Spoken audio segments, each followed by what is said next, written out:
Sí, muchas gracias nuevamente por la invitación.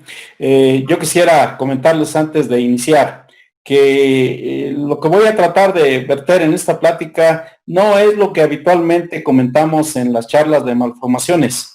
Yo quisiera ir a un punto mucho más básico, pero no por básico o por elemental, sino porque son las cosas que nunca salen expresas en los artículos, en las conferencias, y creo que a todos nos interesan desde el punto de vista neuroquirúrgico, porque son las experiencias que uno va transmitiendo a las generaciones cuando uno va teniendo cada vez más experiencia. Entonces yo quisiera transmitirles esto para todos ustedes, sobre todo para aquellos que tengan interés en el tema y que si alguna vez confrontan la necesidad de tratar una malformación, tengan una idea muy clara o lo más clara posible de qué es lo que se tiene que hacer.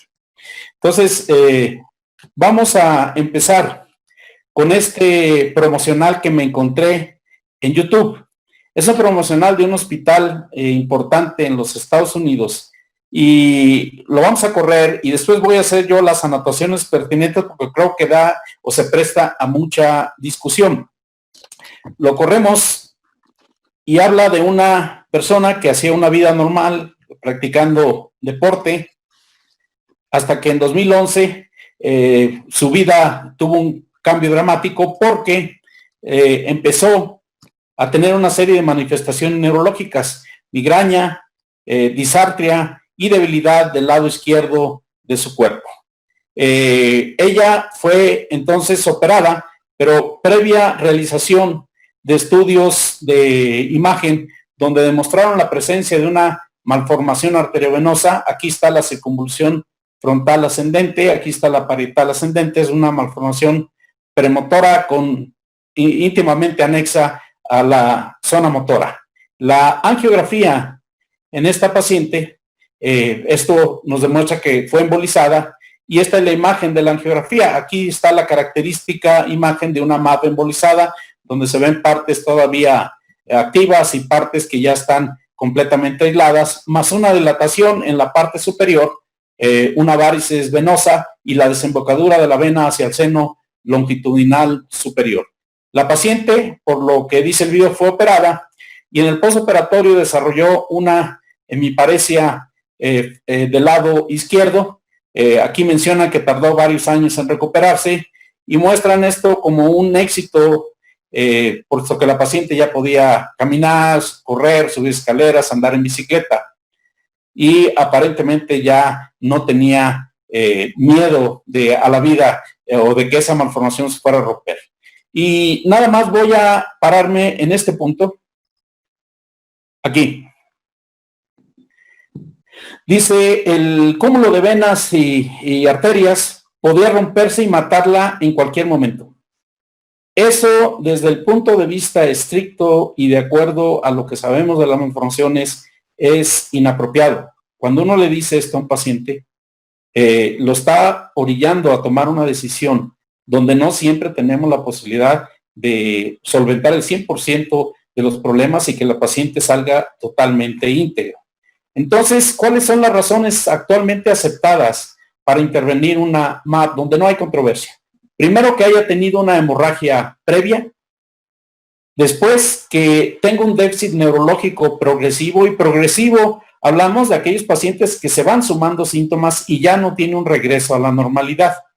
La otra es la prevención de fenómenos de robo discapacitantes. Los fenómenos de robo se comportan como eventos isquémicos transitorios en algunos pacientes y cuando se presentan más de una vez por semana o inclusive varias veces al día, se convierten en fenómenos de robo incapacitantes que ameritan en un momento dado la factibilidad de valorar, quitar o retirar una malformación.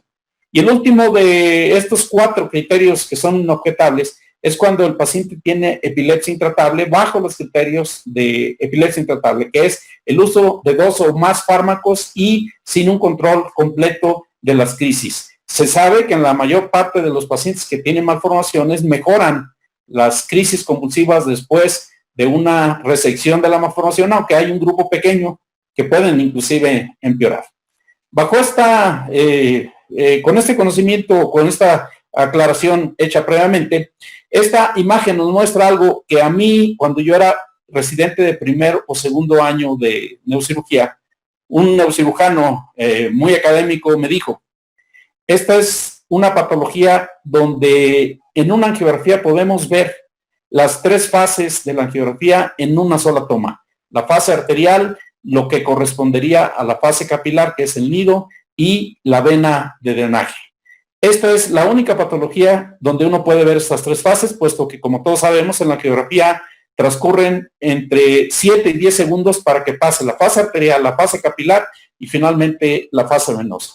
La estructura básica de una malformación arteriovenosa lo constituyen una o varias arterias aferentes al nido, el nido malformativo y una o varias venas de drenaje. Esta es la estructura básica de una malformación y esto lo sabemos desde que empezamos nosotros a estar en contacto con esta patología. Otras alteraciones que pueden acompañar a la malformación sin ser necesariamente la malformación misma son los aneurismas de hiperflujo que se dan en las arterias que llevan circulación a la malformación, los aneurismas intranidales o bien las alteraciones venosas después de la salida, como pueden ser las zonas de estenosis o las dilataciones también conocidas como varices venosas, que eventualmente pueden sangrar, puesto que son las paredes más delgadas o representan parte de la pared más delgada de la malformación. ¿Dónde se localizan más frecuentemente?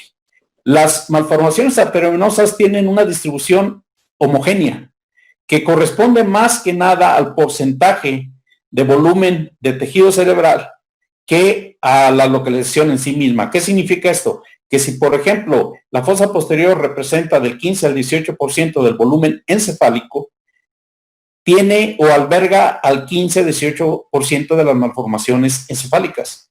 Entonces, bajo esta perspectiva, obvio, se van a presentar más malformaciones en el lóbulo frontal, en el lóbulo temporal, posteriormente el lóbulo parietal y luego lóbulo occipital, sin tener distinción de izquierda a derecha.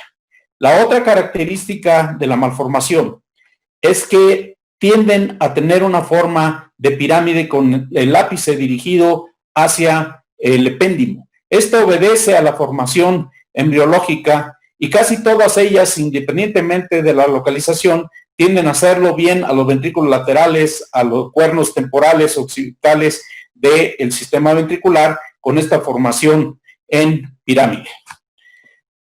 Si nosotros vemos un cerebro con sus arterias y venas y reconocemos en ellas algunas de las arterias principales, en este caso todas las ramas M4, la arteria cerebral media y las venas en los distintos sitios, cuando nosotros estamos en presencia de una malformación, parecería que hay una distorsión aberrante de los vasos donde adquieren formas monstruosas y características amenazantes, puesto que las paredes se ven delgadas, rojas, y en ocasiones vemos inclusive el flujo de la sangre a través de estas paredes tan delgadas. Si nosotros vemos otro ejemplo con las mismas características, resulta que al final, cuando uno desaparece el cortocircuito arteriovenoso, la circulación vuelve a su normalidad. Aquí reconocemos, esta es una exposición frontal del lado izquierda, vemos una vena dirigiéndose hacia línea media y otra más que pertenece a la malformación, pero que pudiera corresponder perfectamente a cualquiera de estas venas frontales que están sumamente dilatadas. Yo desde la Facultad de Medicina aprendí que la vena tiene la capacidad de expandirse 20 veces su diámetro normal, cosa que no puede hacer la arteria.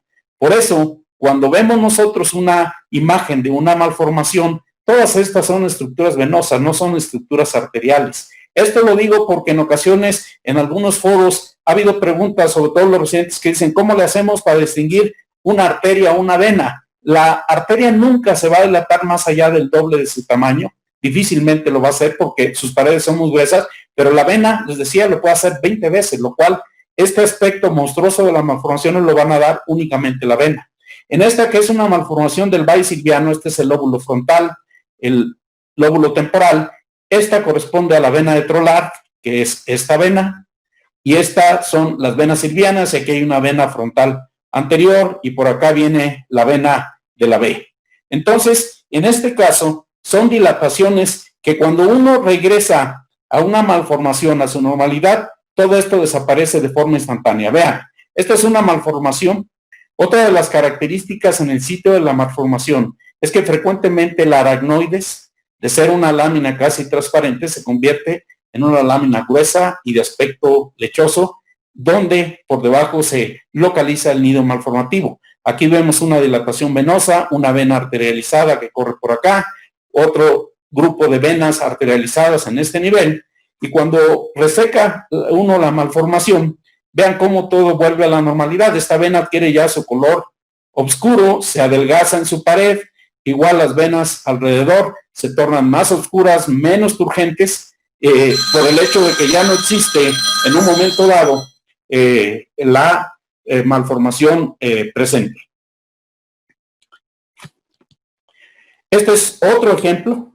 Aquí vemos también una malformación con venas arterializadas, venas dilatadas, una varices venosa en la parte más superior de la malformación y la vena de drenaje. Cuando uno quita el nido malformativo y corta el circuito arteriovenoso, vean cómo toda la periferia del tejido vuelve a la normalidad y estas venas que estaban rojas y dilatadas se convierten en venas normales con sangre desoxigenada y de menor diámetro al que tenían antes de la cirugía. Otro ejemplo, aquí es más dramático el efecto porque hay una dilatación de las venas, nuevamente la vena de la B, esta es una vena, el valle silviano, lóbulo frontal, lóbulo temporal, las venas silvianas dilatadas, y aquí la malformación es una malformación pequeña localizada a este nivel que está causando todo este reflujo venoso. Cuando uno quita esta malformación, vean cómo todo regresa a la normalidad en relación a la sangre venosa, se reduce el diámetro de las arterias. Y debo mencionar que muchas veces cuando uno termina una cirugía, aquí estaba la malformación, las venas, si bien cambian de aspecto en el color de las mismas, pueden durar dilatadas alrededor de 1 o 2 semanas, tiempo después se convierten en venas como esta completamente normales. ¿Qué es lo que tenemos que saber de las malformaciones? Yo no quisiera tocar este tema porque es un tema teórico que lo pueden encontrar en cualquier texto o cualquier artículo que trate generalidades de malformaciones. Lo que es más importante resaltar aquí es que es una entidad muy rara. Representa 1/10 de los casos de aneurismas en frecuencia en la población general y en términos de ruptura, 2.4% de los pacientes tienen sangrado anual acumulativo a partir de que una malformación se descubre por ser sintomática. Esto no aplica a malformaciones asintomáticas porque ese es otro rollo, como se dice, y en estas malformaciones asintomáticas, eventualmente el índice de ruptura anual es mucho menor que el reportado para malformaciones sintomáticas. La mortalidad después de un episodio de sangrado es alrededor del 10 al 15% y la morbilidad es menor del 45%. Solo el 2% de los eventos hemorrágicos cerebrales pertenecen a ruptura de malformaciones. Y aquí viene el mensaje de toda esta información. La historia natural no es la misma que de los aneurismas cerebrales. Por lo tanto, a las personas no tenemos por qué decirles que es una bomba de tiempo, que les va a explotar en cualquier momento, como decía aquí es la importancia de este promocional que yo encontré. Ahí decía que si se rompía se iba a morir, eso no es cierto. Entonces no debemos decirles a los pacientes que es una bomba de tiempo que se va a romper en cualquier momento y la va a matar. Cuando yo oigo a un paciente que viene por segunda opinión y oigo la explicación que le dieron y la explicación fue que era algo que se iba a romper y que era una bomba de tiempo, yo lo primero que pienso es que el médico que les dijo eso no tenía ni la más remota idea de la historia natural de las malformaciones y yo creo que menos o más remota idea de cómo operar una malformación. No tenemos derecho a decirle eso a los pacientes y ellos deben seguir con una vida normal mientras no se decida otra cosa. No está demostrado que una malformación se rompa por el esfuerzo o con los mismos factores a los que representan un factor de riesgo a los aneurismas. Y esto es algo que debemos tener presentes siempre. No asusten, no aterren a los pacientes porque la historia natural es muy diferente. Ya les dije cuáles son las únicas 4 condiciones en las cuales existe un criterio inobjetable de operación, que fue los que mencioné en un principio. Ahora, ¿De dónde sale toda la información epidemiológica de las malformaciones? Pues de un solo estudio, que fue el estudio finlandés de Ondra, que publicó con 631 pacientes en una población muy cerrada, que siguieron de 0 a 54 años. O sea, hubo pacientes que a partir del diagnóstico los estuvieron siguiendo durante más de 50 años. Y de aquí salió esta curva de Kaplan-Meier, en donde al hacer el análisis encuentra que aproximadamente a los 50 años el 60% de los pacientes habrían sangrado, siguiendo este 2.4%. Esto en la actualidad se ha visto que no es tan, la curva no es tan baja, se mantiene más alta, pero no es momento de discutir estos aspectos. Lo único que debo mencionar es que de aquí salió el famoso 2.4%. No es de 2 a 4%. El riesgo calculado, el número mágico que ellos sacaron es 2.4% por año acumulativo a partir de que la malformación se hace sintomática. El otro aspecto fue que encontraron sus factores de riesgo para esta población. Por ejemplo, las malformaciones que se habían roto previamente, aquellas que medían más de 5 centímetros, las localizadas intratentorialmente y las profundas, tenían factores de riesgo independiente agregados a los riesgos demostrados en cualquier otra localización y con otras características. Lo que también sabemos, y esto se ha demostrado en los diversos estudios, que una vez que una malformación se rompe, tiene un riesgo mayor de sangrar por segunda ocasión. Por eso, uno de los criterios inobjetables de tratamiento es que la malformación ya se haya roto previamente. Otra cosa que está en la actualidad con artículos cada vez más frecuentes es si las malformaciones son realmente lesiones congénitas. Esto es una creencia que hemos tenido siempre, que es un defecto que se da a la 6ª semana de la vida embrionaria. Sin embargo, cada vez aparecen más estos reportes. Y lo que ellos dicen es que es muy rara, si fueran congénitas, la demostración de una malformación en la etapa fetal, aún con los equipos de alta resolución de ultrasonido con los que se cuenta ahora. Es rarísimo los diagnósticos de malformación arteriovenosa in útero, y todos sabemos que se da por hecho que si ocurre la 6ª semana, la mayor parte de los pacientes que son portadores de una malformación deberían ya verse en las últimas semanas del embarazo. Sin embargo, de aquí es donde nuevamente surge la duda de si realmente son estrictamente congénitas o no. Y vean este caso, esta es una paciente con una malformación del lado izquierdo, Silviana, muy cerca de la zona de Broca, que empezó con episodios de disartria y disfasia. Se decidió en este momento tratarla mediante radioterapia fraccionada, puesto que rebasaba los 3 centímetros para radiocirugía estereotáctica, y se le dio seguimiento.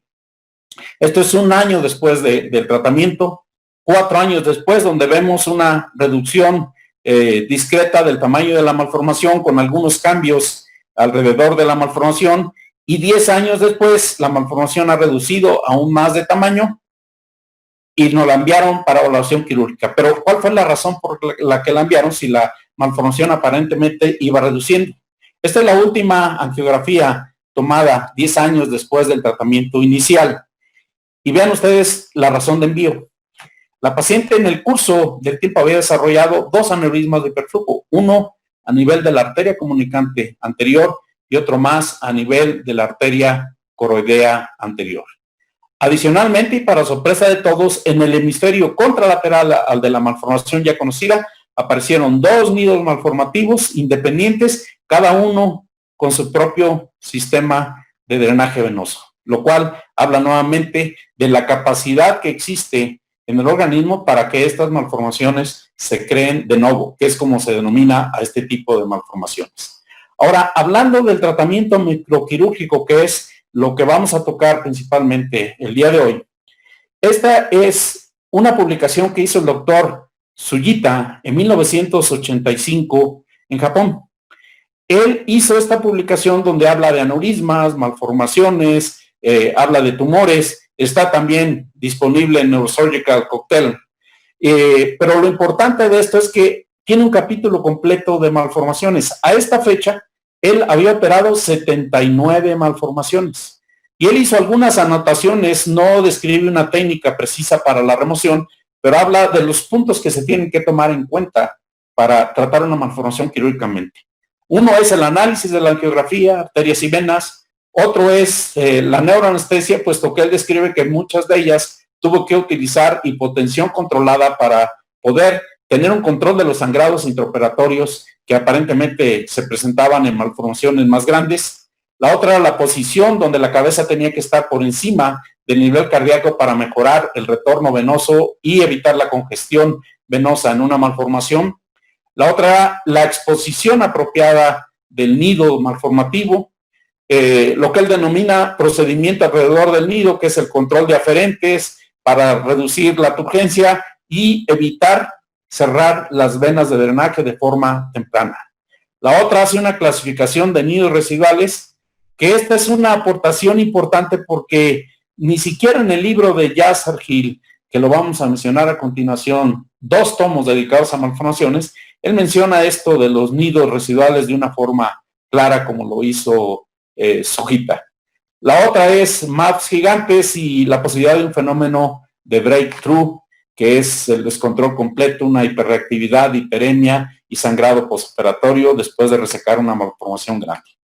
En 1988 Yasser Hill publica 2 de sus tomos, el 3A y 3B, que hablan de malformaciones arteriovenosas. Y él, toda esta serie de recomendaciones las hace con una experiencia de alrededor de 420 malformaciones. De aquí él expone ya que los puntos más importantes en el tratamiento es, primero, la localización de la malformación y la planeación con respecto a las arterias, el nido y las venas, que es lo que nosotros llamamos la angioarquitectura. El segundo punto era la exposición apropiada. Tercero era la disección superficial y profunda en espiral. Es un concepto que prevalece todavía hasta la fecha, como lo vamos a ver. La coagulación de arterias aferentes o el control de las arterias que llegan al nido, y hace también énfasis sobre cómo tratar de evitar complicaciones intraoperatorias, como sangrado intraoperatorio de nidos o vasos residuales. Curiosamente, mucha gente dice que Yasser Hill niega la presencia del fenómeno de breakthrough, que es un fenómeno que describió más ampliamente Spetler, y que Yasser Hill decía que cuando había un fenómeno de breakthrough era porque había nido residual, y Spetler dice que es un fenómeno de hiperemia que ocurre después de resecar en una malformación que llevaba un alto flujo. Entonces, Yasser Hill en realidad sí hablaba del fenómeno de breakthrough, y no es cierto que él no crea en el fenómeno, simplemente que él atribuye estas complicaciones postoperatorias a la persistencia del nido más que a la hiperemia postoperatoria, que fue lo que preconizó y publicó el doctor Spetler. Lawton, en su libro del 2014 de 7 malformaciones, estos son los puntos, este es su método de tratarlas. Primero, la exposición apropiada, después la disección subaracnoidea, que representa la disección inicial superficial, después la vena de drenaje con respecto a que sirve o puede servir como una guía visual para seguir una malformación en forma retrógrada cuando es subcortical, el control de arterias alimentadoras, haciendo una división entre las directas, indirectas o arterias de paso, la disección pial, que ya es la separación del nido del parénquima cerebral, la disección parenquimatosa más profunda, disección ependimaria cuando la malformación llega hasta el péndimo ventricular, y finalmente la resección de la malformación. Tampoco en ninguno de los tres, ni Sugita, ni Yasser Hill, ni Lawton, hablan de un método sistematizado. Simplemente mencionan que estos son los aspectos más importantes a tenerse en consideración. Yo tuve la suerte de estar con una persona en mi rotación en Japón, el doctor Eguchi, que había sido residente directo de Yasser Hill. Y digo residente porque hubo muchos visitantes. Fue residente como el doctor Yonekawa, que se quedó después de que Yasser Hill se fue, el doctor Kikuchi, una persona conocidísima en el ámbito neuroquirúrgico en Japón, y el doctor Eguchi fueron discípulos directos, estuvieron asistiendo en muchas cirugías, y aparte le aplicaron la parte japonesa, que es la sistematización y la repetición de pasos, de tal forma que para mí fue relativamente fácil encontrar cuál era la esencia de la cirugía de la malformación en términos de métodos para resecarla. De aquí yo empecé a ganar mi propia experiencia y en mi concepto yo creo que hay dos partes en el tratamiento quirúrgico que se pueden tratar.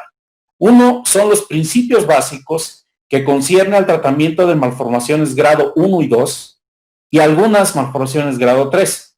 Y los principios avanzados que son concernientes al tratamiento de malformaciones grado 3 y algunas grado 4 que eventualmente puedan ser tributarias de tratamiento quirúrgico, porque generalmente esto habla de las complicaciones y cómo tratarlas cuando ocurren intraoperatoriamente. Pero para una malformación convencional, los principios básicos deben ser suficientes para tratar metodológicamente de estandarizar la técnica quirúrgica. Esta es un acrónimo o mnemotecnia que yo diseñé después de haber operado alrededor de 100 malformaciones. Yo ya tenía una idea más o menos clara de cuáles eran los pasos que yo tenía que ir siguiendo. Y yo lo que les menciono a los residentes es que estas son reglas de oro y que si algo nos sale mal en un momento de una cirugía de malformación es porque cuando hacemos un análisis retrospectivo violamos algunas de estas reglas, de estas 6 que las vamos a mencionar a continuación. Yo en el año 2006, yo ya tenía alrededor de 200 y tantas malformaciones. Hice un artículo que todavía sigue siendo vigente porque las técnicas no han cambiado para las malformaciones. Y lo publicamos en la revista de Neurociencias, que fue la que yo le pasé a Rod para que la ponga a disponibilidad de todos ustedes. Y también están en el libro de Neurocirugía Vascular de la Flank, que se publicó en 2008, donde es básicamente el mismo artículo con algunos cambios menores que no afectan quien quiera que tenga acceso a cualquiera de los dos. El contenido es básicamente el mismo.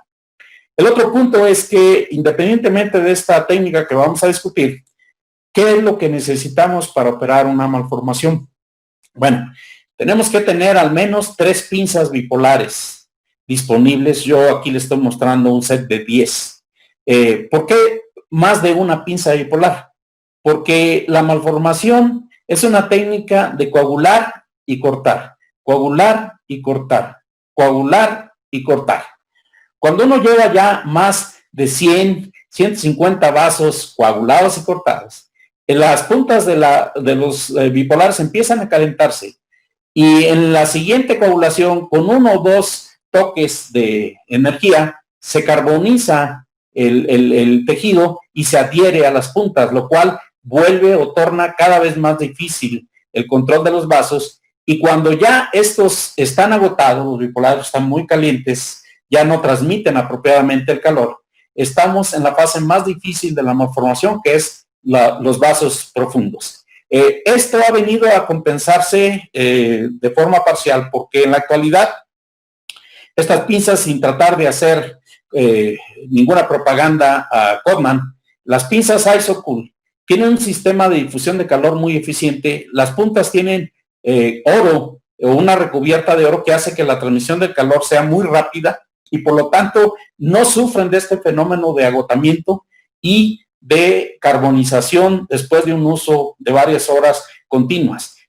Lo que yo puedo hacer con 3 o 4 pinzas convencionales, lo puedo hacer con una sola pinza IsoCool. Desafortunadamente, estas pinzas son caras, no la pinza, sino las puntas son desechables y no están disponibles en todos los hospitales, sobre todo a nivel de hospitales públicos. Por lo tanto, cuando se puede disponer de estas para una malformación es ideal. Estas pinzas a mí no me gustan, no las uso para cirugía de aneurismas. La cirugía de aneurismas prefiero pinzas convencionales porque tampoco es tanto lo que nosotros tenemos que estar coagulando. En términos generales y en la práctica, yo empiezo con estas pinzas en la parte superficial de la malformación y cuando ya estoy en la parte profunda cambio a estas pinzas porque ya ahí voy a requerir una mayor demanda de la difusión del calor y efectividad para la coagulación. Estos aspiradores de diferentes calibres tienen estas cubiertas que se pueden conseguir, estas las hace un doctor holandés, el doctor Menowski, y las puede uno poner sobre el aspirador porque Otro de los factores que produce la ruptura de los vasos pequeños en la profundidad es la aspiración. Cuando uno tiene aspiración normal y se acerca a uno de estos vasos y el vaso se introduce en el interior por la aspiración, se rompe. Entonces, lo peor que nos puede pasar es que un vaso se rompa por efecto de la coagulación o por efecto de una aspiración excesiva.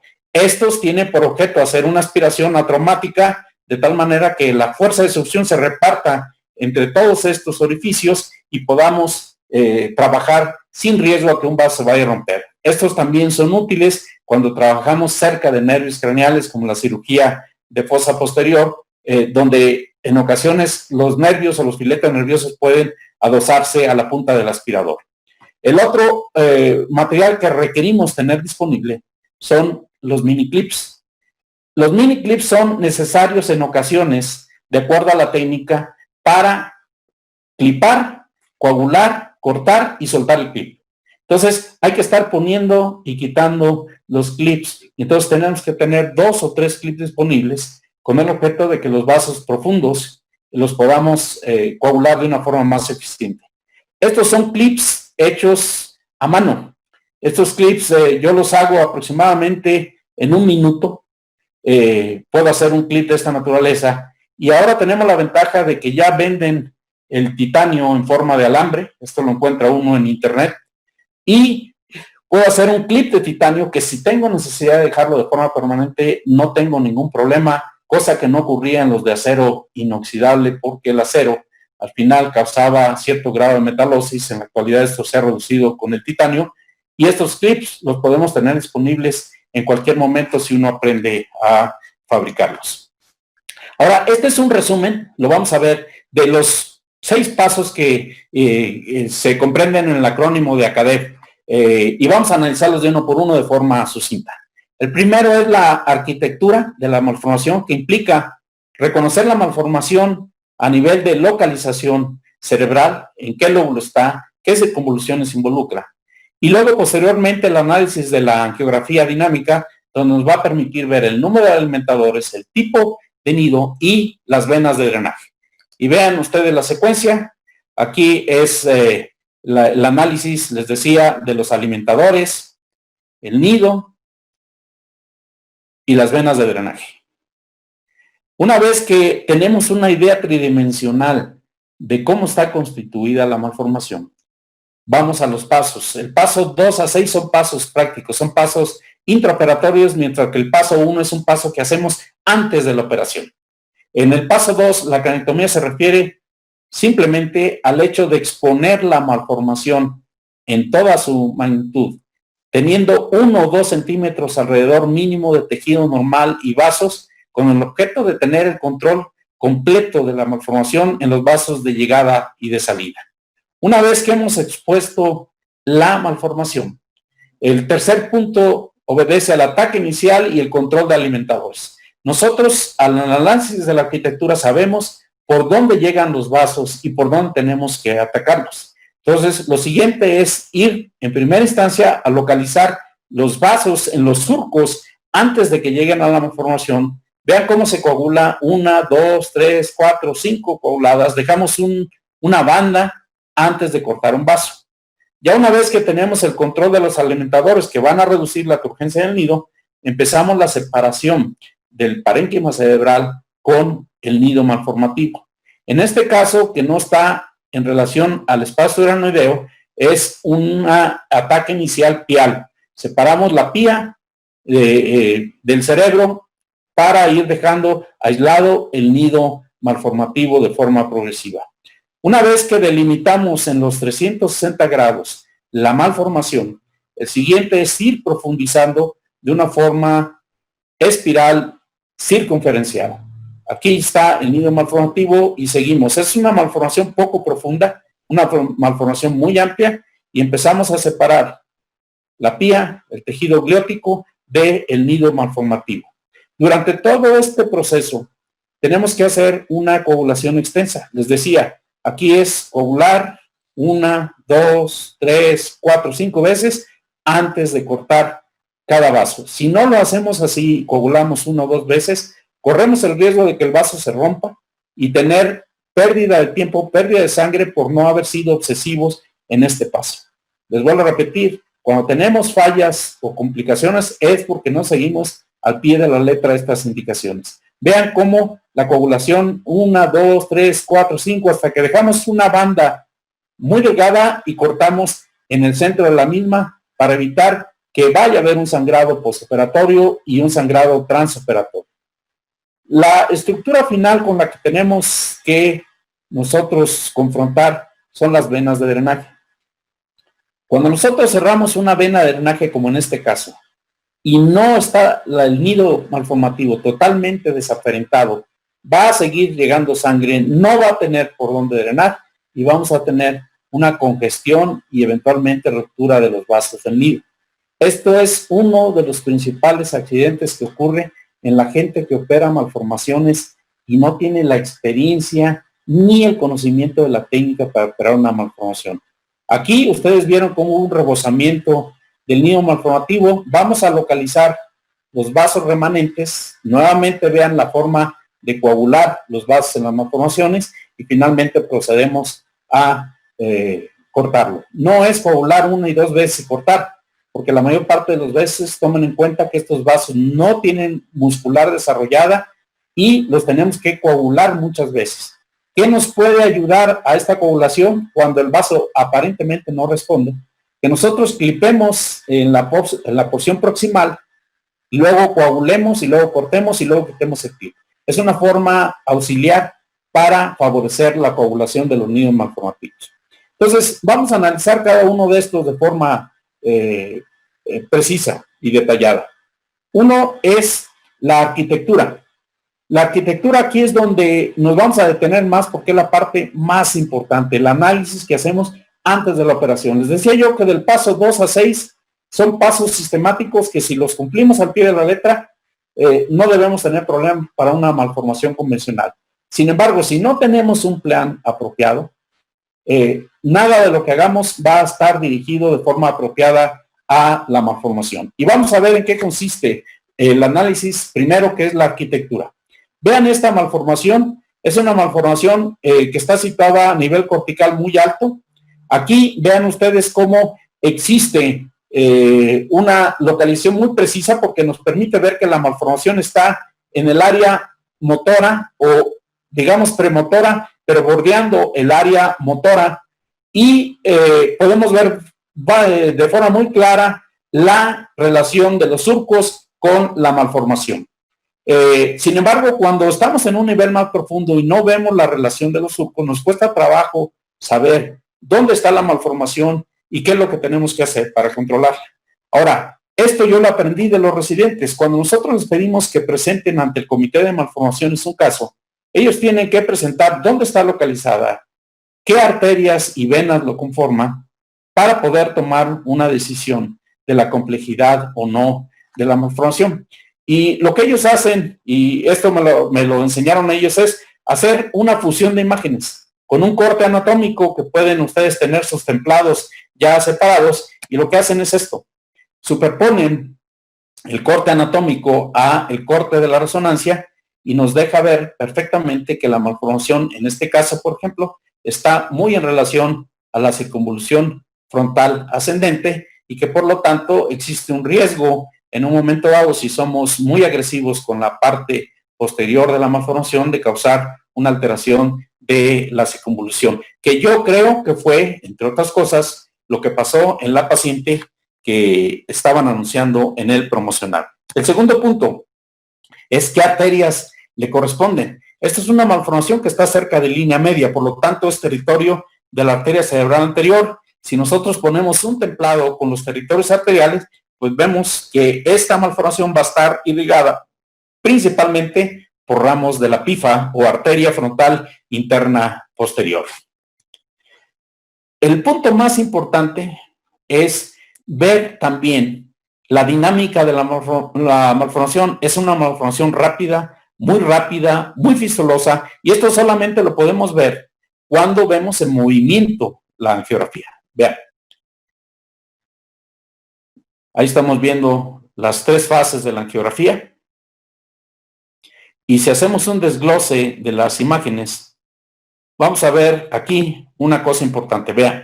Vean el diámetro de la oftálmica de la carótida. La carótida a este nivel mide aproximadamente 3.54 milímetros.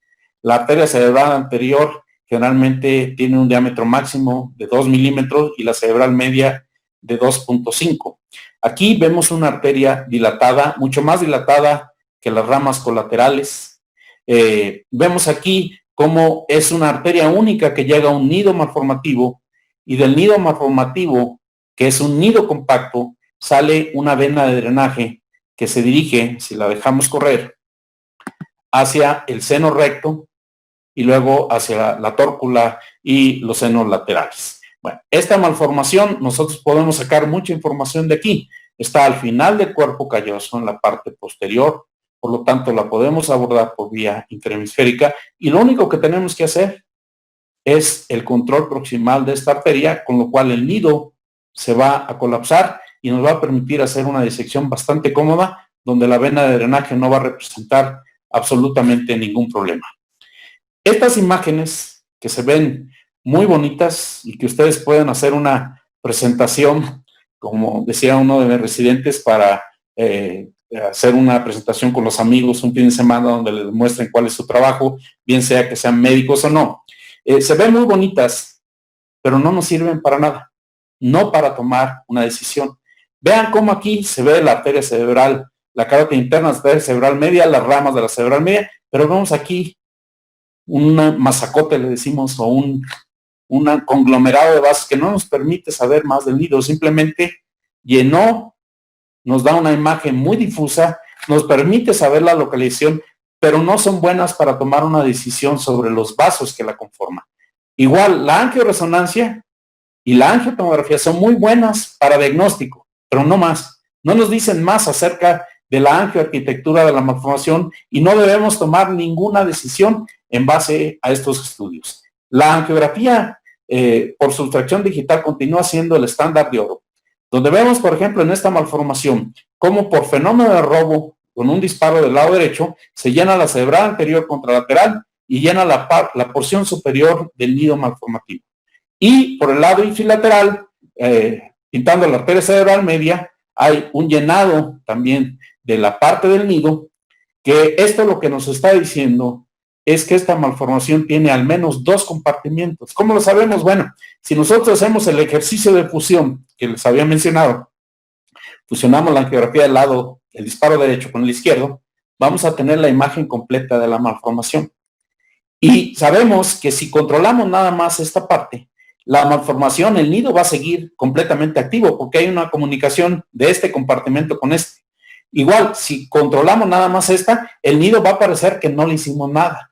Por lo tanto, es una idea que tenemos que tener. Primero, pues que cerramos una, el nido no va a tener mayores cambios y hasta que cerremos el segundo vaso alimentador principal, vamos a ver cómo el nido se colapsa y nos produce una mejoría importante en la disección y con un sangrado mínimo.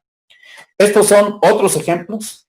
Una malformación, vean ustedes, localizada también alimentada por ramos de la cerebral media y de la cerebral anterior. Aquí lo que hacemos en el templado, vemos que la malformación se encuentra hacia el borde posterior del óvulo cuadrilátero o en la precuña, en la parte anterior de la precuña, y si hacemos lo mismo con la arteria cerebral media, pues vemos que le corresponden aproximadamente la rama precentral y central. Si queremos saber el territorio de la arteria cerebral anterior, lo que tenemos que hacer es colocar un templado con los territorios que le corresponden, y este territorio aparentemente está irrigado por la arteria precentral, rama de la arteria cerebral anterior. Es la forma como obtenemos un conocimiento más preciso de la angioarquitectura.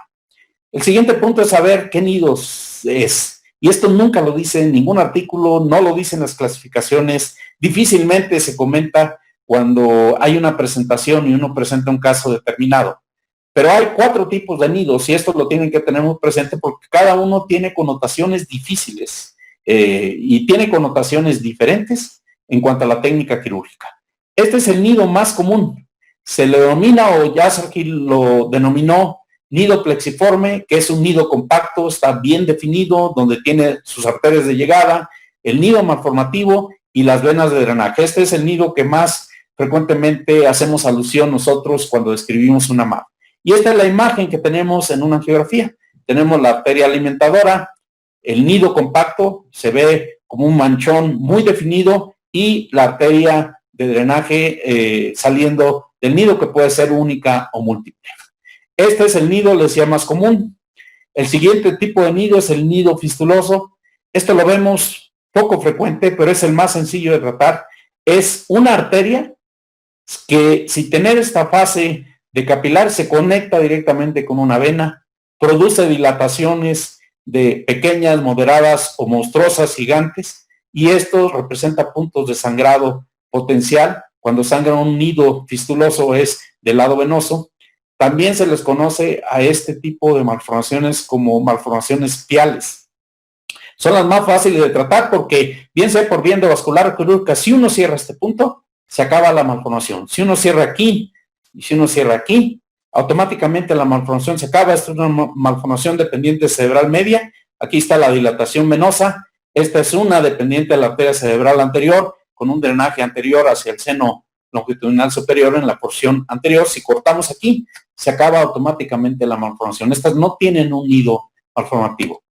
Estas son ya más complejas. Son las que vemos y que eventualmente pueden ser sujetas de complicación. Esta es la combinación de un nido compacto, un nido plexiforme, con una fístula arteriovenosa o una malformación fistulosa. Tiene los dos componentes.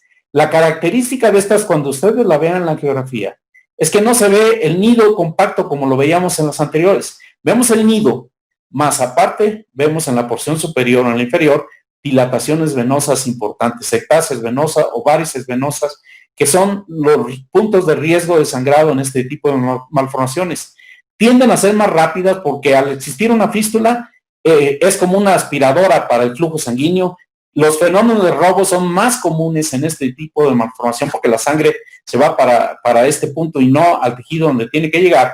Y vean ustedes el efecto de este flujo mayor. Esta es la cerebral posterior de un lado, esta es la cerebral posterior del otro lado. Y vean cómo está al doble de tamaño por la fístula. Entonces, estas esperamos un mayor riesgo de sangrado intraoperatorio si no ejercemos el control proximal de forma importante y el control de la fístula. Aquí es otra malformación, es la cerebral media. Vean cómo está robando el flujo a la cerebral anterior, que ni siquiera se ve, parece que fuera una cerebral anterior aplásica, y todo el flujo se corre por la cerebral media. Vemos el nido compacto y vemos unas dilataciones aquí monstruosas. Este es un nido de tipo mixto, tienen que aprender a reconocerlo. Vean, un nido compacto, un nido fistuloso y un nido mixto. Parece que hubiéramos juntado el nido compacto con el nido fistuloso. ¿Les recuerda esta imagen algo del promocional que les mostré? Vean cómo está el nido compacto, tiene una dilatación venosa en la porción superior que es muy visible y una vena de drenaje hacia el seno longitudinal superior. La característica de estas es que es más difícil embolizarlas porque el embolizante tiende a irse. Si no se utiliza un embolizante muy denso como el Onyx, que se va quedando impregnado en las paredes de los puntos de inyección, estas se inyecta y se escapa el embolizante y termina en el pulmón. Esto es para el listatril, para las partículas, por la rapidez con la que funciona. Para radiocirugía, este tipo de malformaciones tampoco son muy adecuadas porque la rapidez de la malformación hace que pasen los 2 años de latencia y la malformación siga activa. Son puntos que se tienen que tomar en cuenta cuando tomamos la decisión de tratamiento quirúrgico con auxiliar endovascular o de radiocirugía. Y aquí está el nido malformativo que veíamos, pero es una malformación mixta, es una malformación de tipo plexiforme y fistulosa. El cuarto y último nido es el nido angiomatoso. Es un nido disperso, donde vemos áreas de nido compacto, una parte sin tener esta parte compacta y otra parte compacta separada. Aquí tenemos otra parte densa de vasos, un nido tipo plexiforme, pero tenemos toda esta parte que no está llena. Y vemos otro caso, vemos lo mismo, una parte compacta una parte que no está compactado y otra parte más remanente del nido hacia esta porción. ¿Cuál es la importancia de estas malformaciones? Que los nidos que describió Sugita en 1985 como nidos secundarios A, B y C, que dependía de si tenían o no vena de drenaje, este tipo de malformaciones da lugar a los nidos residuales con mayor frecuencia, porque uno se centra sobre la parte compacta, retiran toda nuestra parte, la vena generalmente se colapsa y nos quedan estas partes activas que tienen a veces su propia vena de drenaje muy pequeña o a veces no la tienen. ¿Cuál es la diferencia? Que cuando uno quita esta malformación y le hace uno un control a un paciente y encuentra uno una parte de la malformación, pues resulta que es un nido residual que tiene vena de drenaje, por eso no se rompió. Si hubiera tenido puramente una aferente arterial sin vena de drenaje, si hubiera, una vez que quitamos el complejo principal, y voy a devolverme rápidamente, perdón, aquí al artículo de Sugita. Bueno, no está, perdón, no está, creo que lo tengo por aquí anotado, voy a hacer hincapié cuando llegamos a ese punto. Pero la causa de sangrado posoperatorio inmediato, después de que aparentemente nosotros tratamos una malformación, es los nidos residuales, estos, que no logramos ver, porque además cuando uno opera este tipo de malformaciones, ve uno el fondo, pero estos están ocultos en el parénquima. Vean esta malformación, que es otro ejemplo. Vean cómo tiene partes aquí. No es un nido compacto, no es un nido fistuloso, es un nido que tiene partes digamos, compactas y otras no tan compactas, que cuando uno opera, generalmente no las ve como tal. Vamos por ahí, hay una ilustración muy demostrativa de este fenómeno. El otro punto que yo quisiera comentar es estos vasos. Estos vasos yo los llamo vasos calientes. Son vasos de menos de 1 milímetro, se encuentra casi siempre en el ápex de la malformación y son extremadamente frágiles. Pueden romperse simplemente cuando uno empieza a intentar coagularlos, se explotan y empieza un sangrado de un vaso de menos de 1 milímetro, nos llena el campo en cuestión de segundos. Y si sangran 2 o 3 vasos, eso es el acabose, es realmente el infierno para el cirujano en ese momento. Y hay malformaciones, sobre todo que cuando llegan hasta la parte perimaria, tienen un gran conglomerado de estos vasos y otras que no. Vean aquí estas dos malformaciones, son muy similares, alimentadas por la cerebral anterior, cerebral media, pero vean cómo en la porción inferior esta está libre. Yo ya sé desde que veo esta angiografía que es una malformación predominantemente compacta, con 2 aferentes, sin vasos perforantes, y esta malformación lo más seguro es que no me vaya a dar absolutamente ningún problema de tipo de sangrado transoperatorio. Pero vean esta es una malformación de las mismas características, 2 arterias o 3 principales de alimentadoras, pero vean cómo se desprende de aquí un ramo perforante. Y aquí hace vasos fructuosos, y de aquí se desprenden 4 o 5 vasitos pequeños, que son los que nos van a causar un verdadero dolor de cabeza. Para mí, la parte más difícil de una malformación es lidiar con estos vasos perforantes, porque los vasos grandes o los clipamos o los coagulamos, responden bien a la coagulación, pero esto no tiene muscular. Los parecen supervasos, 1, 2, 3, 4, 5, 6, 7, 10 coagulaciones y apenas vamos logrando que se reduzca. ¿Qué hacemos para aumentar la efectividad? Les decía yo, clipamos estos vasos de 1 por 1, vamos clipando, coagulando, cortando, clipando, coagulando, cortando, hasta que logremos desaferentar completamente esta parte de la malformación. Esto es algo, otro fenómeno que no tiene nada que ver con los nidos. Esto es un hallazgo posoperatorio. En algunas veces, después de quitar una malformación, sobre todo las de tipo mixto, encontramos que en la angiografía existen vasos con un alto contenido del medio de contraste, como si el contraste hubiera circulado por aquí, se hubiera detenido en el punto donde el vaso está obliterado y no pudiera circular. Y esto nos indica en un momento dado la tendencia de estos vasos que perdieron su autorregulación de paredes que no reaccionan apropiadamente a los estímulos químicos y que permanecen dilatados durante aproximadamente 2 a 3 semanas después de que se quitó el nido malformativo. Si repetimos una angiografía 3 semanas después, ya los vasos se ven como cualquier otro de la circulación. ¿Qué es lo que nos indican estos vasos? Bueno, simplemente tenemos que tener cuidado en las indicaciones del paciente. Tenemos que pedirle cuando vemos un control angiográfico de esta naturaleza que trate de evitar los esfuerzos durante las siguientes 3 semanas para que en una valsalva no se vaya a abrir cualquiera de estos vasos ya cerrados y nos vayan a producir un sangrado postoperatorio. El otro punto, les había comentado, son los aneurismas asociados. Esto es otro capítulo porque 10% de las malformaciones tienen aneurismas asociados. Estos pueden ser en el área de flujo, lo que se llaman de hiperflujo, o nidales. Cuando son nidales no hay problema porque se retiran al mismo tiempo que la malformación. Cuando son prenidales y si están alejados, tenemos que decidir si es un aneurisma amenazante, entre darle tratamiento antes de ir por la malformación, o si es un aneurisma pequeño, vigilarlo después de que se retire el nido malformativo. Hay ocasiones en que la malformación son grado 4 o 5 y tienen aneurismas. Aquí tenemos que ir exclusivamente por los aneurismas. No podemos ir por la malformación por el alto riesgo de sangrado.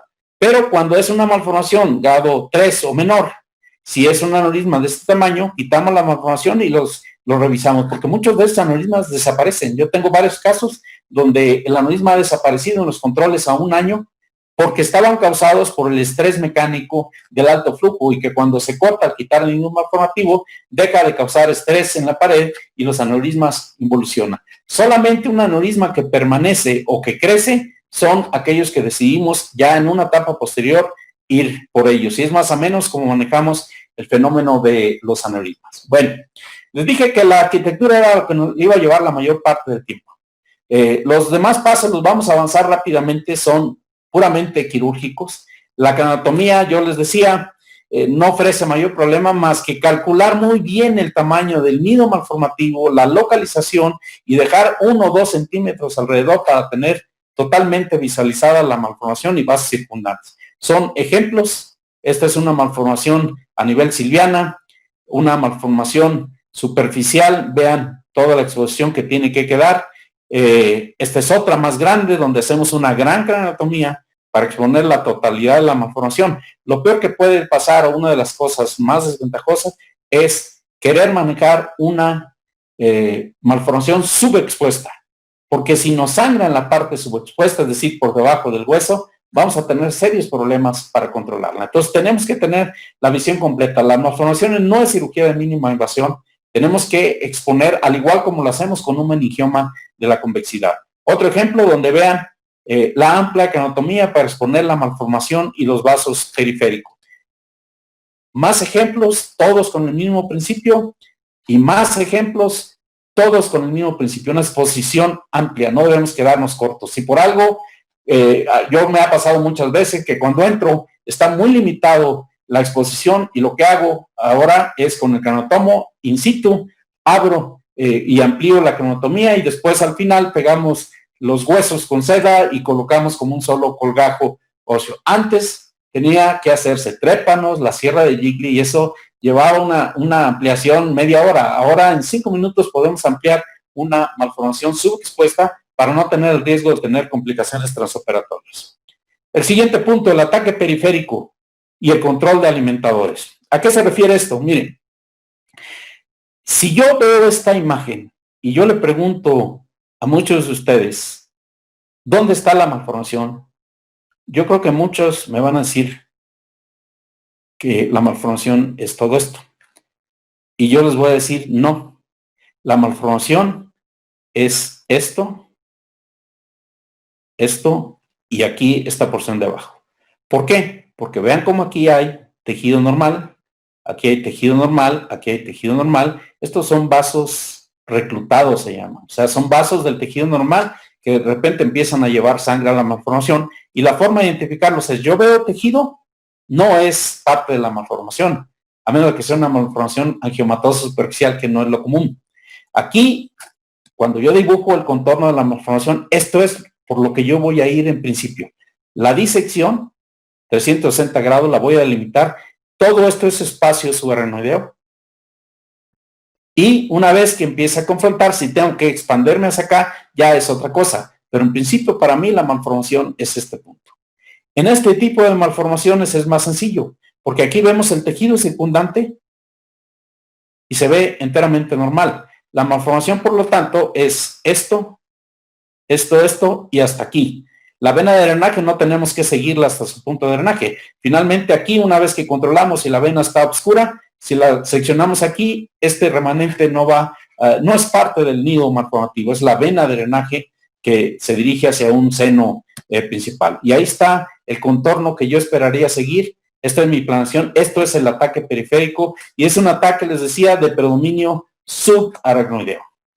Este es otro caso, aquí están más difusos los vasos. ¿Cómo le hago yo para seleccionar? Bueno, aquí veo vasos conglomerados, no me dejan ver tejido normal. Aquí veo tejido normal, aquí veo tejido normal, aquí veo tejido normal, aquí veo tejido normal, aquí y hasta acá. Por lo tanto, para mí la malformación va a ser este punto nada más, que fue sobre lo que yo centro originalmente mi atención. En esta otra malformación, vean, a pesar de que estos pudieran ser vasos reclutados, no me dejan ver parénquima en el fondo. Aquí sí lo veo, aquí. Entonces, yo voy a trazar en principio la malformación en los puntos donde no vea yo tejido cerebral, que es ese. Y si lo hago así, me tengo, les digo, que extender un poco a los bordes, bueno, ya esa es una fase secundaria, pero de forma inicial, mi ataque es este. El siguiente punto es el control de alimentadores. Aquí, nuevamente, una malformación con un sangrado reciente. Vemos aquí el tejido normal aquí y acá. Vemos aquí una vena que se cruza o un vaso que se cruza, una dilatación venosa. Y entonces, el trazado que yo voy a hacer de forma inicial, aquí veo tejido normal. Entonces, va a ser este. Aquí vean cómo hice esa delimitación. Aquí está la vena de drenaje. Empezamos a hacer, aquí están los 360 grados. Esto es el ataque inicial. Aquí avanzamos ya hacia la disección circunferencial. Estamos separando la pía del nido malformativo. Y es la forma como vamos a ir avanzando en la exposición. Este es otro caso. Una malformación, vean, lechosa. La aracnoides blanca. Aquí no vemos dónde está la vena de drenaje. Entonces, lo que vamos a hacer, vean aquí cómo hay un engrosamiento de la aracnoides. Aquí hay tejido normal, tejido normal, tejido normal. Entonces, para mí, esta es la vena de drenaje. Para mí, esto es el nido malformativo. Y aquí se continúa la vena de drenaje. Cuando yo hago mi sección, efectivamente, esto es el nido. Todo lo demás es tejido normal. Y vean cómo la vena de drenaje hace una circunferencia ahí. Esto lo tenemos que aprender a reconocer. Digo, no es igual tratar, decía, bueno, la malformación es todo esto de forma aleatoria. Donde hay cerebro no hay malformación por definición. Lo que tenemos que ir hacia el punto donde no vemos cerebro y la vena de drenaje no la tenemos que exponer toda, sino en su origen. Otra malformación. Vean nuevamente, tejido normal.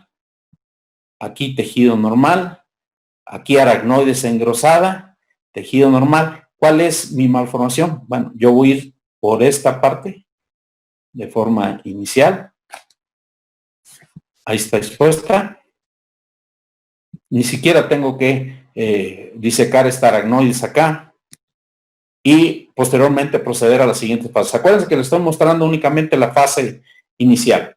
Otra malformación donde vemos engrosamiento aracnoideo, lechoso, muy gruesa y nuevamente tejido. Bueno, esta malformación la tenemos que limitar a esta porción. Ahí está ya disecada el ataque inicial, la separación de los vasos del tejido cerebral y luego procedemos ya con la disección circunferencial y profunda. Pero en esta fase, la fase de ataque inicial, vamos por los alimentadores. Este es un ejemplo. Ya sabemos dónde viene el alimentador en base al estudio de la angiarquitectura. Aquí lo clipamos. Otro consejo.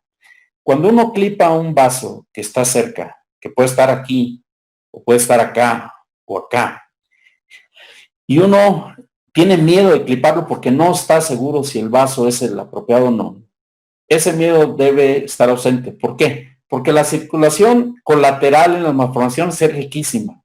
Si yo clipo un vaso y este vaso no pertenecía a la malformación y era un vaso de paso y lo dejé cerrado durante 2 horas, va a decir, me va a hacer un infarto en este territorio porque ni siquiera un vaso a la malformación. No va a pasar absolutamente nada, solamente en el caso de la malformación, por la circulación colateral tan rica que desarrolla.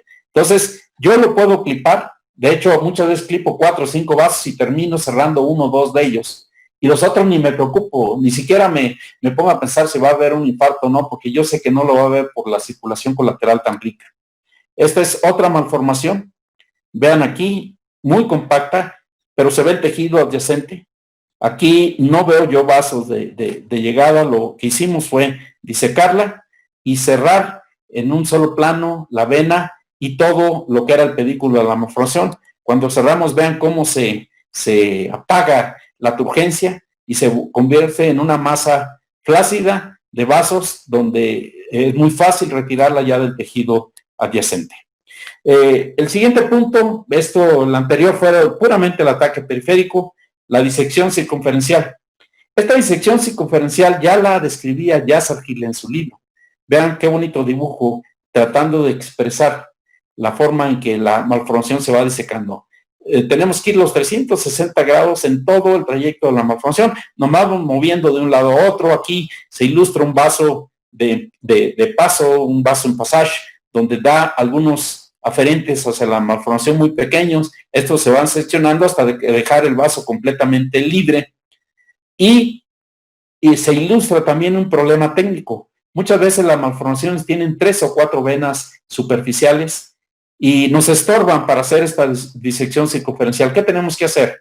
Bueno, la experiencia nos dice que tenemos de las 4 que buscar la más grande, la vena de drenaje principal. Y luego podemos ir seccionando las venas secundarias previo clipaje temporal. Si uno clipa, espera 5 minutos y no pasa nada, en ese momento ya la puedo coagular y seccionar. Y lo mismo hago con esta y lo mismo hago con esta. Si yo en alguno de los clipajes tengo turgencia del nido, sé que esa vena es una vena principal y no la toco y me voy con las demás. Posteriormente, esta es la disección de todo el nido y nuevamente cómo se hace hincapié todos los autores en estos vasos profundos pequeños, que son los más peligrosos. Es mucho más peligroso un vaso de esta naturaleza que un vaso de este calibre arterial. Esta es una vena, pero un vaso de este calibre es muy fácil de controlar. Un vaso de este diámetro es dificilísimo de controlar. Ahora en la actualidad, con tantas técnicas y diseñadores gráficos y apoyos por computadora, pues el mismo concepto, en la mayor parte del libro moderno lo vemos de esta manera. Es una imagen ahí tridimensional muy bonita, que sin embargo nos da el mismo concepto, el ataque circunferencial y progresivo hasta llegar a estos vasos que son el demonio o el lado oscuro de la malformación. Esta es una imagen nada más que muestra Yasser Gil para demostrar los 3 tipos de vasos: los vasos directos, los vasos en passage que dan algunas ramas hacia la malformación, y los vasos que pasan cerca de la malformación pero que no participan absolutamente nada. Estos desafortunadamente no los podemos valorar en el estudio angioarquitectónico porque son ya hallazgos en la operación. Yo me he topado en unos 2 o 3 casos de mi serie donde accidentalmente coagulé y corté un vaso y después cuando disequé el nido me di cuenta que era un vaso de esta naturaleza. Aquí sí, si yo cierro permanente un vaso, tarde que temprano me va a hacer un evento isquémico. Entonces, lo que he tenido que hacer es una reanastomosis término-terminal, o cuando hubo una coagulación extensa y un corte, muchas veces termino haciendo un bypass de bajo flujo de temporal superficial de occipital al territorio de este vaso que ya había cerrado previamente para evitar un evento isquémico tardío. Esta es la forma como vamos separando el nido, ya que tenemos el control. El nido debe colapsarse, debe hacerse un nido blando que nos permita, al retraerlo, ir exponiendo el parénquima normal y nosotros ir coagulando de forma progresiva. Vean cómo aquí en esta el nido está retraído hacia el lado derecho, en esta está retraído hacia el lado izquierdo, y es la forma como vamos movilizando el nido en sus 360 grados para ir llegando al ápex de la malformación. Aquí todavía tenemos vasos importantes que forman parte del nido malformativo, que los vamos exponiendo. Aquí es donde les decía que hay que tener cuidado de investigar si no es un vaso de paso. Y este es el esquema que yo les quería mostrar de Sujita de las malformaciones angiomatosas. Cuando uno opera una malformación, uno no ve esta parte. Es una malformación desperdigada que está conectada al nido mayor por una arteria y una vena. Muchas veces existe una vena suplementaria y lo que nosotros vemos es esto. Cuando nosotros terminamos de seccionar el nido, probablemente pueda existir un nido aquí secundario, que ni cuenta nos estamos dando que está quedando atrás. Les decía, cuando el nido tiene vena de salida, no va a pasar nada. Seccionamos aquí, el nido sigue llegando, pero se sigue yendo la sangre hacia la circulación general, como si fuera una malformación pequeña. Si eventualmente es un nido que tiene una arteria aferente y una vena, tampoco va a pasar nada, porque aunque cortemos aquí, la sangre que llega va a seguir saliendo por la vena. Los peligrosos son estos, los que Sujita denominaba nidos tipo 3, donde solamente existe una arteria aferente. Esta es la vena de drenaje. Si nosotros la cortamos aquí en la superficie, se va a seguir llegando al nido y este va a explotar en el posoperatorio temprano. Estos son los que detectamos en las angiografías de control como nidos residuales. La idea es ir por ellos inmediatamente que se detectan, pero no ofrecen un riesgo inminente de ruptura como lo representa este, que no tiene forma de salir la sangre que llega al nido. Y lo que nosotros vemos, les decía, es esto.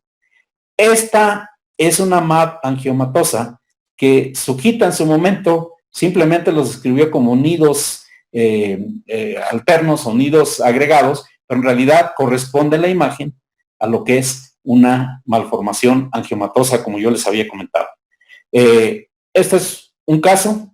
Vean cómo ya el nido está prácticamente aislado. Aquí vemos en el fondo algunos vasos que no corresponden necesariamente ni a nidos secundarios, porque esta era una angiografía con un nido compacto. Estos son vasos calientes, vean lo brilloso, lo turgentes, y si nosotros le movemos un poco aquí, los laceramos, va a venir un sangrado espeluznante que vamos a tardar mínimo entre 15 y 20 minutos para controlar un solo vaso. Cuando nosotros tenemos malformaciones en la porción de la convexidad muy cercana al borde lateral con el borde medial, y si nosotros hacemos un ejercicio y le agregamos aquí una malformación, después de haber hecho la craniotomía, si nosotros atacamos la malformación por acá, vamos a encontrar que el vaso alimentador está hasta el fondo de la malformación. ¿Y por qué no hacemos una exposición de este vaso? Porque la aracnoides generalmente está pegada a la hoz del cerebro, parece que estuviera fusionada, está muy gruesa, y uno tiene miedo de separar por temor a que vaya a haber vasos ahí. En realidad, cuando uno hace esta separación y expone en este tipo de malformaciones las arterias provenientes de la cerebral anterior, en realidad se convierten en arterias superficiales que las podemos clipar. Si lo hacemos por acá, vamos a tener un sangrado profuso del nido porque va a estar alimentado a todo vapor por las arterias que parecen ser profundas. Este es un ejemplo de esto, vean. Es una malformación, aquí está la hoz del cerebro, este es el lóbulo frontal, dos venas dilatadas, una anterior, otra posterior. Aquí está esta parte que les digo que parece que estuviera adherida a la hoz. Cuando nosotros la disecamos, vean, esta es la aracnoides, vean el grosor que tenía. Cuando nosotros disecamos esta parte, las venas aferentes nos llegan. Si yo me encuentro, perdón, las arterias, si yo me encuentro dos arterias, ¿cómo escojo cuál es la más probable? La más gruesa. Y si tengo duda, cierro las dos con clipaje temporal y me voy a la malformación. Y al final las desclipo. Si pasaron, les decía yo, 1 hora, 2 horas, no va a pasar absolutamente nada por la circulación colateral. Pero es una forma de asegurarme que al menos tengo el control y que la malformación va a perder su turgencia. Aquí está ya el control aferente temprano, el ataque inicial separando la malformación de la superficie. Aquí está ya el ataque circunferencial o pial en espiral de la malformación. Aquí está ya en la etapa final, aquí está el vaso principal que yo ya tenía clipado previamente. Aquí procedo a coagularlo porque ya confirmé que va hacia la malformación. Aquí está ya seccionado. El nido malformativo casi extraído, aquí está ya totalmente aislado.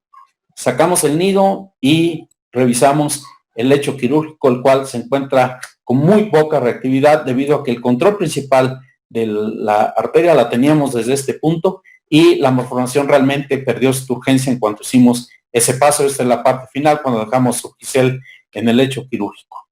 La coagulación absoluta y radical va inherente a todo el proceso de la malformación. Vean, esta es nada más un ejemplo. Aquí está el nido malformativo. Estamos en el borde entre la pared del nido y el tejido cerebral. Coagulamos de forma cuidadosa. Este es el Mallis o el bipolar Alciocul, que les decía que yo utilizo en la parte profunda. Coagular, cortar, coagular, cortar.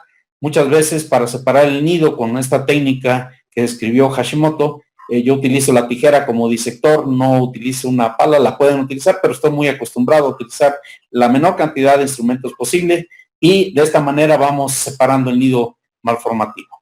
La vena de drenaje, lo había comentado, es el último elemento. Esta la tratamos ya cuando la malformación está colapsada, cuando ya no tiene ningún aferente, la coagulamos simplemente cercano al nido y cortamos. No tenemos que seguir, esta vena no es parte de la malformación, la malformación realmente termina ahí. Este es otro ejemplo, vean el nido malformativo, aquí está la vena de drenaje, aquí tenemos 2 o 3 vasos que yo le llamo vasos satélites. Le hacemos un disparo con fluoresceína y vemos cómo la vena todavía tiene flujo debido a estos pequeños vasos. Cuando yo secciono estos vasos, vean cómo automáticamente se acaba el flujo hacia la vena de drenaje y este es el momento en que nosotros la seccionamos y extraemos el nido malformativo y hacemos la revisión del nido y la colocación de material hemostático. Otro ejemplo, aquí está el nido malformativo, la vena original de drenaje, ya el nido está prácticamente volando, lo único que hacemos es seccionarla y cortarla. Estos clips que originalmente eran de vasos alimentadores, los coagulamos en un trayecto de 1 o 2 milímetros y vamos liberando los clips. La idea es no dejar clips en el campo quirúrgico si es posible. Otra malformación bajo la misma circunstancia. Aquí tenemos el control inicial con clips. Ahí vamos progresivamente. Ahí estamos ya en la fase de ataque circunferencial, separando el nido del parénquima adyacente. Al final, aquí está el nido retraído para acá, ya colapsado. Estos vasos los coagulamos con extremo cuidado. Son los vasos calientes, vean, rojos, urgentes, amenazadores, cuando uno está enfrente de ellos. Terminamos resecando, moviendo la malformación para todos lados. Los vasos estos los tratamos al final y extraemos el nido malformativo y la revisión final, donde estos no pertenecen a la malformación, tratamos tampoco de no agredirlos y simplemente damos por terminado el procedimiento. Voy a presentar un video, que por ahí presenté en un simposio reciente, que es de la paciente con las malformaciones de novo. Ahí están los 2 aneurismas que les había mostrado, la angiografía de la malformación.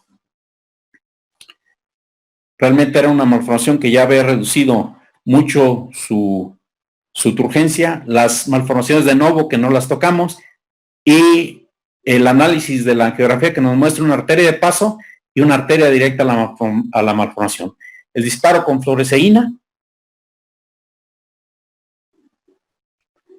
la disección del valle silviano, porque vamos a ir primero al control proximal. Ya les había dicho que una arteria iba de paso y la otra va directa a la malformación. Localizamos la arteria de la malformación, pero esta es la secuencia del clipaje del aneurisma. Esta es la comunicante anterior. Aquí está el aneurisma, tiene una doble fenestración, una fenestración con 2 comunicantes anteriores. Hacemos clipaje temporal de ambas segmentos A1 y ya bajo esta circunstancia con el aneurisma depletado le colocamos el clip definitivo, retiramos los clips temporales y el aneurisma está tratado. Estos bleps los coagulamos al final de la cirugía. Este es el aneurisma de la coroidea anterior. Abrimos la arteria carótida interna, la cisterna carotidia. Aquí se alcanza a ver la comunicante posterior. abrimos la membrana del iliquis, está la arteria basilar, la cnoides posterior, aquí está el aneurisma. Como es un aneurisma de hiperflujo, para evitarnos problema, disecamos el cuello, colocamos un clip piloto y luego separamos el domo del uncus. Ahí está colocándose un clip semicurvo de 7 milímetros. Separamos ya en este momento el aneurisma y lo clipamos. Y aquí está la revisión final, la coroidea anterior, la comunicante. Aquí está el control, les decía, proximal de la malformación. En este momento la malformación se reduce de tamaño. Vean cómo pierde turgencia automáticamente la vena del drenaje principal. Nos vamos por el nido malformativo. Voy a adelantar un poco esta secuencia para que vean ustedes aquí, la parte final, una fístula directa. Miren, aquí estamos, vean esa imagen. Esta es una rama arterial que llega directamente a la vena. Este es un nido mixto, es un nido compacto y fistuloso, es un nido mixto. Y entonces aquí lo que hacemos es, identificamos esta arteria, la seccionamos y vean lo que va a pasar con la turgencia y el color de la vena. Ahí está la fístula, la cortamos y vean cómo se colapsa la vena y cambia de color. Ya aquí está totalmente oscura, cortamos eso y nos queda nada más la parte del nido compacta, que es la que extraemos al final. Esta es la revisión final del lecho. Y quiero finalmente mostrarles las evidencias que existen en la literatura. Este fue un número del Neurosurgery, donde se publicaron las experiencias con malformaciones de bajo grado, grado 3 y 4 y 5. Y lo que se encontró, este es un artículo del grupo de Speckler, para malformaciones grado 1 y 2. Lo que encontraron fue una mortalidad del 0% y una morbilidad del 3.5% aproximadamente. Lo cual, su conclusión fue que la resección quirúrgica en malformaciones de bajo grado es segura. Esto está en contraposición con el estudio de Aruba, porque el estudio de Aruba dice que no se deben tratar, pero en realidad es un estudio que estuvo mal diseñado en la selección. Las malformaciones que se operaron fueron malformaciones grado 3 y algunas grado 4, y prácticamente no hubo operadas grado 1 y 2. Se mandaron a radiocirugía dentro de la aleatorización. Entonces, ese estudio no nos va a servir para tomar decisión. No creo que vaya a tener un gran impacto en la decisión de los cirujanos. Y nos demuestra que malformaciones grado 1 y 2, con esta técnica las podemos resecar de una forma segura. Para malformaciones grado 3, que es dentro de la que incluye el promocional que vimos, lo que nos dicen es que existen riesgos puntuales y que tenemos que hablar con los pacientes para decirles sus posibilidades de que se complique son estas y las de que vaya bien son estas. Y tiene que ser una decisión conjunta entre los médicos que atienden al paciente y el paciente una vez conociendo sus riesgos. Malformaciones grado y 4 no debemos tratarlas, aunque el grupo finlandés dice que estas malformaciones a largo plazo tienen un riesgo elevado de sangrar, que no es la experiencia de todos los autores. Muchos autores dicen que malformaciones grado 4 o 5 no debemos tratarlas porque difícilmente se van a complicar y que solamente en caso de sangrados o de los otros 3 parámetros que les mencioné al principio debemos tratarlas. De tal forma que nosotros en la actualidad a nivel institucional manejamos esta regla de selección.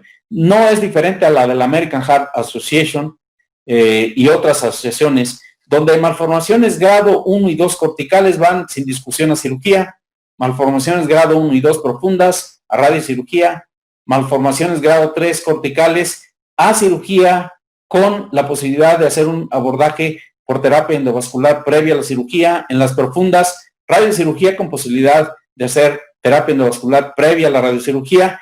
4 y 5, de preferencia no tocarlas a menos de que haya una razón poderosa para hacerlo. Voy a pasar estos ejemplos y voy a irme a una tabla muy relevante. Bueno, este caso se los voy a comentar nada más. Es un paciente operado con una malformación silviana. Esta una malformación, una rama va hacia el tejido normal, la otra siempre va a la malformación en las silvianas.